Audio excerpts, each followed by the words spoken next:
जरा तसव्वुर कीजिए कि दुनिया के सबसे ताकतवर मुल्क का सदर, जिसकी हर हरकत पर दर्जनों सिक्योरिटी एजेंसियां नजर रखती हों, अचानक अपनी तयशुदा सफरी मंसूबाबंदी तब्दील कर दे। कैमरों के सामने एक मंजर दिखाई दे, लेकिन पर्दे के पीछे सदर की असल नक्लो हरकत बिल्कुल मुख्तलिफ हो। यही वो दावा है जिसने साबिक अमेरिकी सदर डोनाल्ड ट्रंप की सिक्योरिटी और ईरान के साथ जारी कशीदगी को एक बार फिर आलमी बहस का मौजू बना दिया है। रिपोर्ट्स के मुताबिक अमेरिकी सिक्योरिटी हुकाम को मुबैना तौर पर ऐसी इंटेलिजेंस मालूमात मिली थी कि ट्रंप की नक्लो हरकत को निशाना बनाने की कोशिश की जा सकती है। यहां तक कि मुबैना सरफेस टू एयर मिसाइल खतरे का भी जिक्र सामने आया। ताहम इस दावे की आजादाना तस्दीक जरूरी है और इसे फिलहाल एक रिपोर्ट शुदा इंटेलिजेंस खदशे के तौर पर ही देखना चाहिए।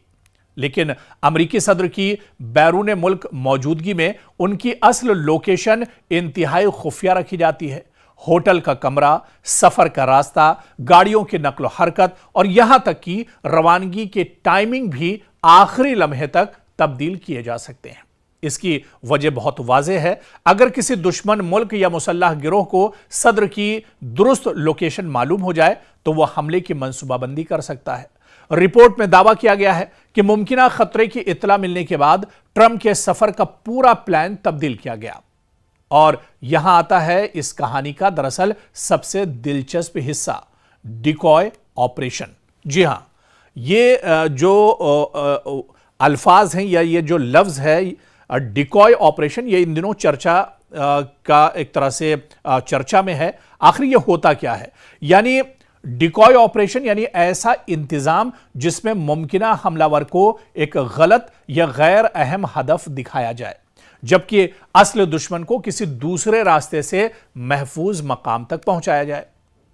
दरअसल रिपोर्ट के मुताबिक कैमरों के सामने ट्रंप को पुराने एयरफोर्स वन में सवार होते हुए दिखाया गया, जिससे बज़ाहिर यही महसूस हुआ कि सदर डोनाल्ड ट्रंप इसी एयरफोर्स वन तैयारे में रवाना हो रहे हैं। लेकिन दावा यह है कि पर्दे के पीछे सिक्योरिटी टीम ने एक मुख्तलिफ मंसूबा तैयार किया था। कुछ रिपोर्ट्स में कहा गया कि ट्रंप को एक कैटरिंग व्हीकल के जरिए दूसरे फौजी तैयारे तक पहुंचाया गया ताकि उनकी असल लोकेशन खुफिया रहे। कुछ वीडियो फुटेज में भी कैटरिंग ट्रक को एयरफोर्स वन के करीब देखा गया है। लेकिन अहम बात यह है कि फुटेज में ट्रंप को इस गाड़ी में दाखिल होते या बाहर निकलते हुए वाज़े तौर पर नहीं देखा गया। इसलिए इस दावे को फिलहाल हतमी साबितशुदा तहकीक नहीं कहा जा सकता। और यह सवाल सबसे अहम है कि अगर वाकई अमेरिकी इंटेलिजेंस को यह इत्तला मिली थी कि ट्रंप के तैयारे को मिसाइल से निशाना बनाया जा सकता है, तो यह मामूली सिक्योरिटी अलर्ट नहीं होगा। अमेरिकी सदर की हिफाजत के लिए सीक्रेट सर्विस, अमेरिकी इंटेलिजेंस और फौजी इदारे इंतहाई पेचीदा सिक्योरिटी निजाम इस्तेमाल करते हैं। ऐसे में अगर किसी मुखालिफ इंटेलिजेंस नेटवर्क को सदर डोनाल्ड ट्रंप के होटल, कमरे या सफर के बारे में हसास मालूमात मिल जाए तो यह अमेरिकी सिक्योरिटी के लिए एक बहुत बड़ा चैलेंज समझा जाएगा। यहां अमेरिका और ईरान की दुश्मनी का भी पस मंजर समझना बहुत जरूरी है। दोनों ममालिक के दरमियान सिर्फ फौजी कशीदगी नहीं बल्कि एक तवील इंटेलिजेंस वार भी जारी है। दोनों जानिब एक दूसरे की फौजी तैयारी, हिकमत अमली, अहम शख्सियात और हसास मकामात के बारे में मालूमात हासिल करने की कोशिश लगातार जारी है। और इसी तनाजुर में ट्रंप की सिक्योरिटी से मुतालिक मुबैना इंटेलिजेंस खतरे को ईरान से जोड़ा जा रहा है। लेकिन यहां एक बार फिर एहतियात जरूरी है। इस बात की आजादाना तस्दीक नहीं हुई कि ईरान या IRGC ने वाकई ट्रंप के खिलाफ कातिलाना हमले की मंसूबाबंदी की थी। इसी तरह कैटरिंग गाड़ी के जरिए ट्रंप को खुफिया तौर पर मुंतकिल किए जाने का दावा भी मुकम्मल तौर पर साबित होना बाकी है। और असल कहानी दरअसल यही बताती है कि अगर ये दावे दुरुस्त साबित होते हैं तो यह मामला इंतहाई संजीदा होगा।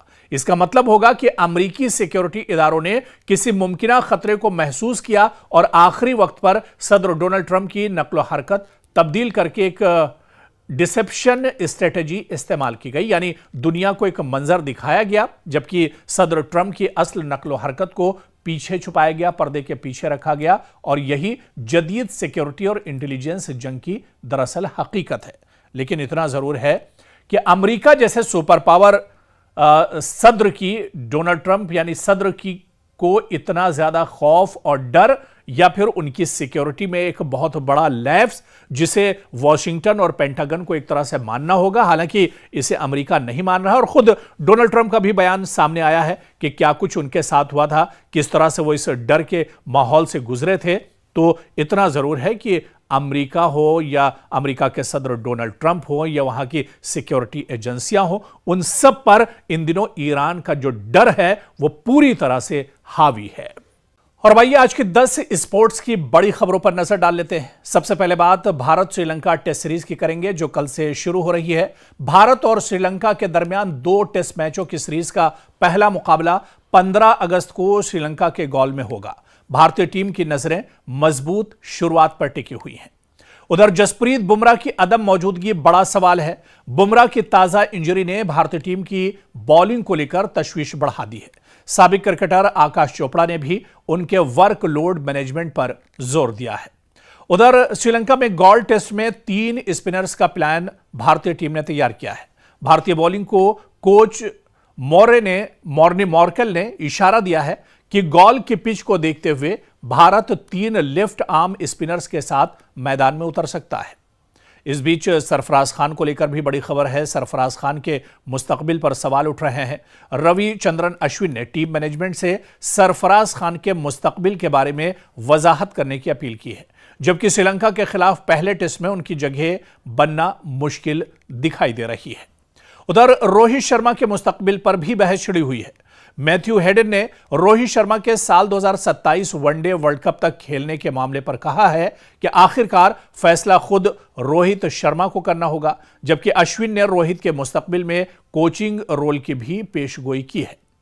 आगे बढ़ते हैं, बात ऑस्ट्रेलिया बांग्लादेश मैच की करते हैं। जी हां, ऑस्ट्रेलिया के खिलाफ बांग्लादेश बहुत मजबूत पोजीशन में है।